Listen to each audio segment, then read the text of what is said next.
I have uploaded another data set. This is the dataset.zip file. Okay, you have to download it also. This is the dataset. Okay,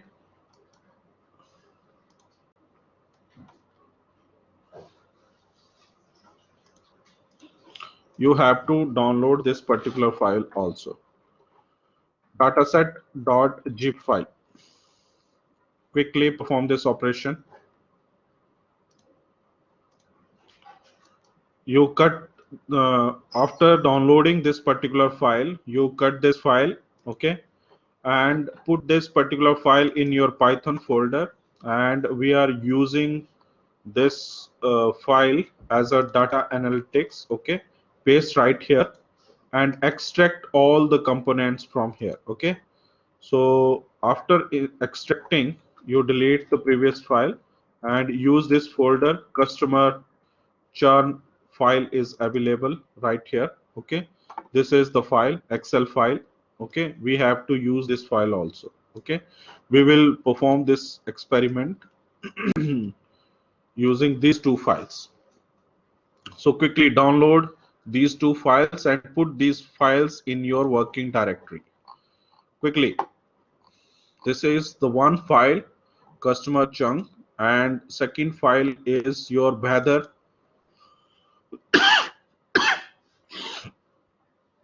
This is your second file. Okay, quickly.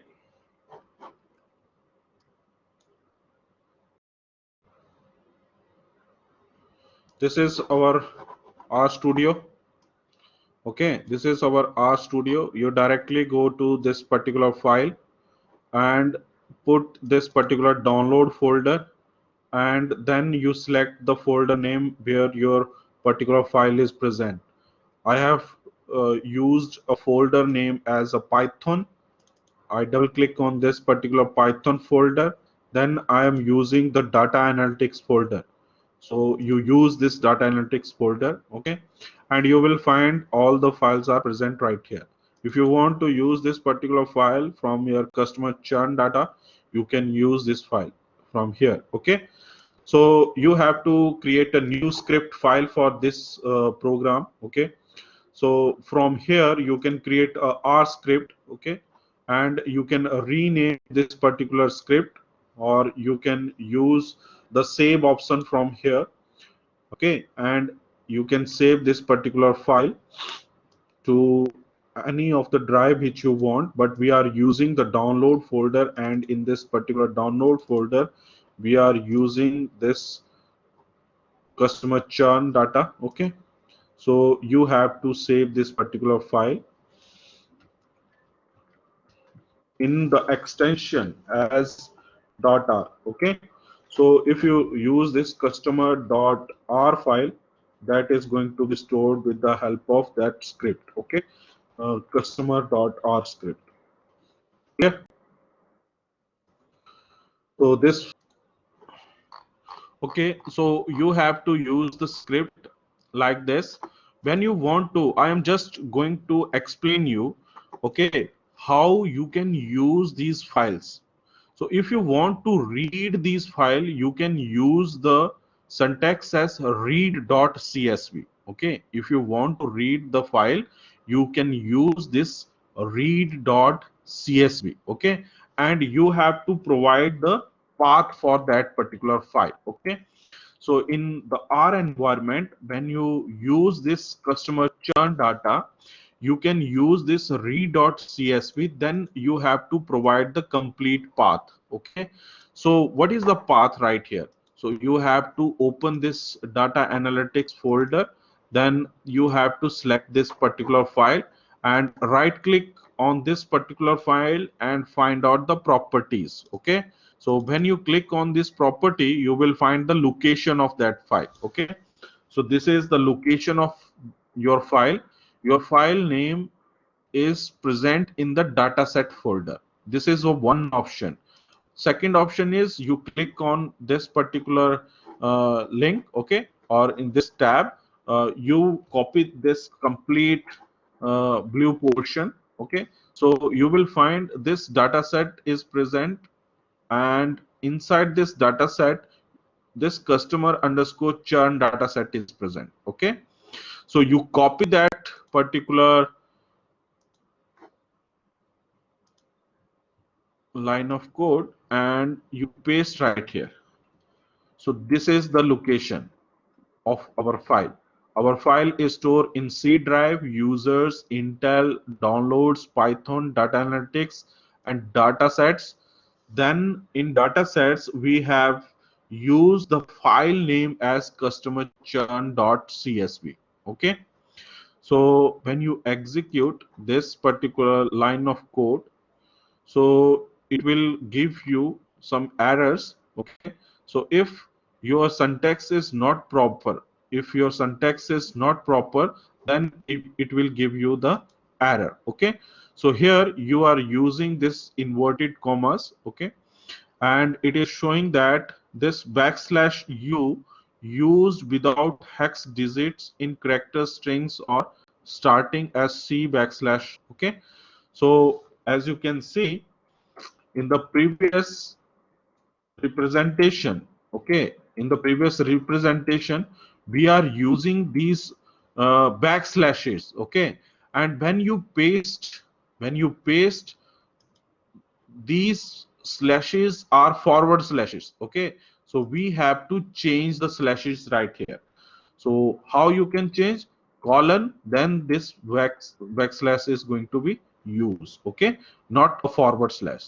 So you change every slash to this backslash. Okay, quickly perform this operation and run the file. Okay, so as you can see right here, this customer churn data set is available with 21 variables.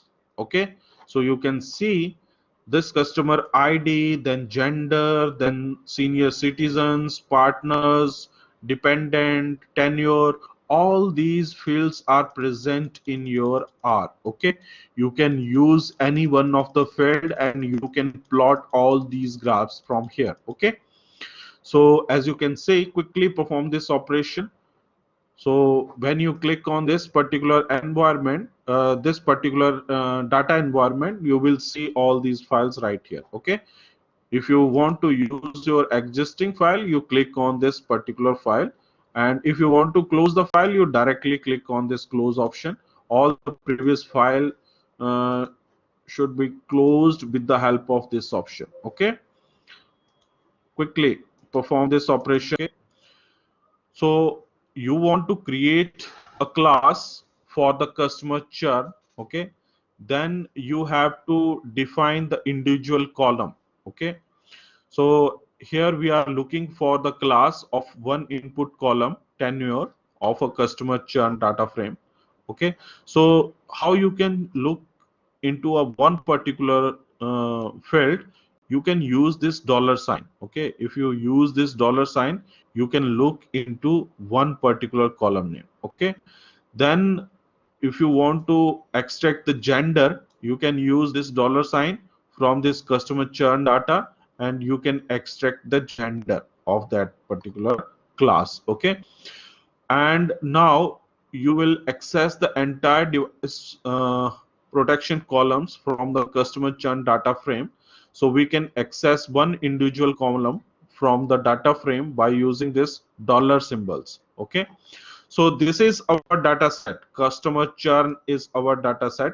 With the help of this dollar sign, we are accessing device protection. Okay, so this is the one field of that particular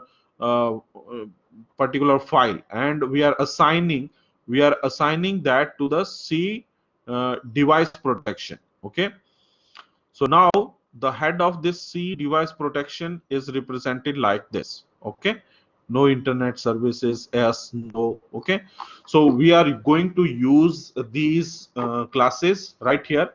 So as you can see, this class, this is a function help you to look at a particular class of the object. Okay, so how you can define a class? You can define a class with the help of this particular dash and greater than symbol. Okay, So you can use this syntax class underscore class brackets and customer underscore churn. Okay, so it will create your data frame. Okay, it will create a data frame. Okay, so let's look right here. Close this particular variable div. Okay, and use the customer underscore churn data. So this particular class is defined right here. Okay, so when you execute this line of code, okay, then this particular class is going to be defined for the customer churn data set. Okay, now next one is select you have to select the particular column from that customer churn data set. So how you can define that? This customer churn, then dollar sign. Okay, so first of all, execute this line of code, save this particular file, and execute this line of code. Integer type of data type. As you can see, this is a data frame and its type is a integer type of data type. So what is this? This tenure is a one particular column of that particular file. So here is your data. Okay, here is your data, and in this data there is a tenure column. Okay, so you will find this is your tenure column. Okay, in this particular tenure column you will find all the values are present in the form of integer. Okay, so that's why this particular tenure is going to represent the data type as integer. Okay, and in the previous we are using this customer underscore churn. So this is a complete data set in which complete excel file is present. So this is represented as data dot frame. So all the frames are available in this data, so that's why it is replying us with the output as a data frame. Clear? Have we have used the existing file and we have extracted the content of the existing file. Okay, then we have extracted the different data frames, then individual columns. Okay, then we assign one column with the another column name. Okay, so in this manner you can change the column name also. Okay, from the same customer churn data set. So as you can see, this new value is placed right here. Okay, so this is your next C drive P factors of 3 level number of integer.